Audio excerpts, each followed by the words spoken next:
Gửi bạn người đang chênh vênh. Bạn đang ở cái tuổi đẹp nhất đời người, nhưng những gì xảy ra với bạn thật khó nhọc. Dường như mọi thứ đang dần quay lưng, cuộc sống chỉ cho bạn nhận toàn trái đắng. Tôi biết cuộc đời này quá khắc nghiệt với bạn. Cơm áo gạo tiền, hàng tá những nỗi lo toan đang đè nặng lên đôi vai này. Nhìn người rồi lại nhìn mình, bạn thấy mình chẳng có gì ngoài đôi bàn tay trắng. Rồi bạn lại tự trách bản thân sao vô dụng đến như vậy. Vốn dĩ cuộc đời này không dễ dàng với bất kỳ một ai cả.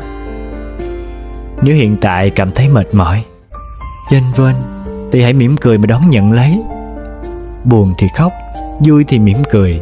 Cứ sống hết mình, chẳng ai đau mãi một niềm đau. Rồi cuộc đời sẽ thôi làm chúng ta mệt mỏi. Bước đường mai này nhất định chỉ là những khoảnh khắc an vui.